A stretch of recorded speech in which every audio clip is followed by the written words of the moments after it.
alaihi salam di langit keempat. Jumlah manusia di bumi semakin bertambah. Sebagian dari mereka tidak lagi patuh pada ajaran Nabi Adam. Mereka suka berjudi, berkelahi, dan berbuat dosa lainnya.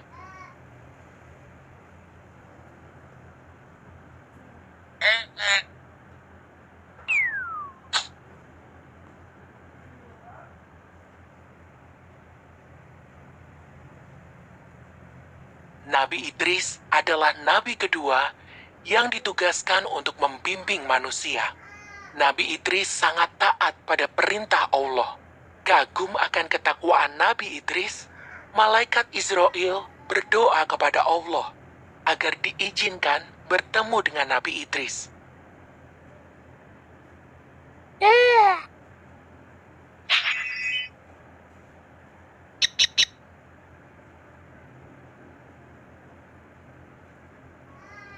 Malaikat Israel turun ke bumi dalam wujud manusia untuk menemui Nabi Idris. Saat itu, Nabi Idris meminta agar dapat merasakan hal goib. Misalnya saja, mati melihat neraka dan melihat surga.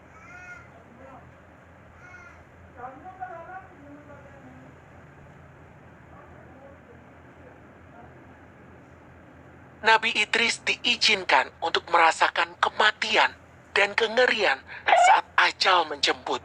Kemudian, Allah menghidupkan kembali Nabi Idris.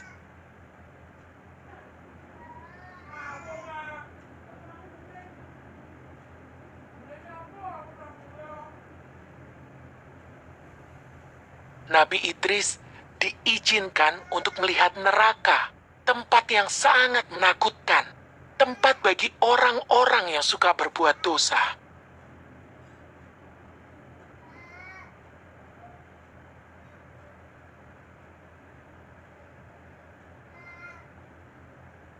Setelah itu, Nabi Idris diizinkan untuk melihat surga. Tempat itu begitu indah, penuh bunga dan buah-buahan. Bahkan, air sungai terlihat berkilau.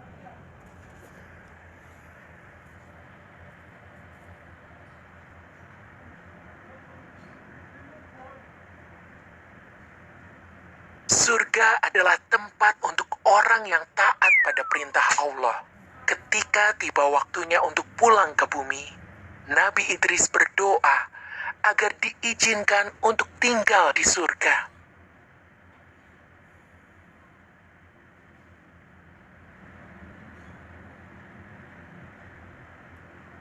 Allah memang Maha Pengasih dan Maha Penyayang kepada hambanya yang selalu taat. Allah memberikan tempat yang mulia di langit keempat kepada Nabi Idris.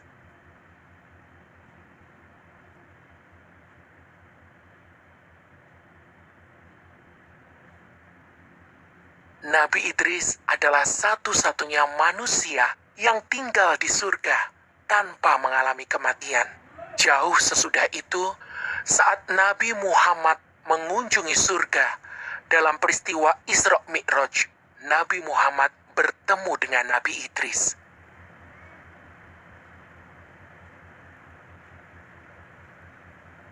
Kisah ini diambil dari surat Maryam ayatnya yang ke-56.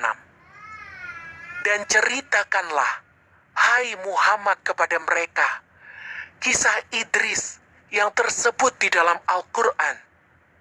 Sesungguhnya, ia adalah seorang yang sangat membenarkan dan seorang nabi.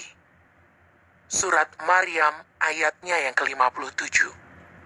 Dan kami telah mengangkatnya ke martabat yang tinggi.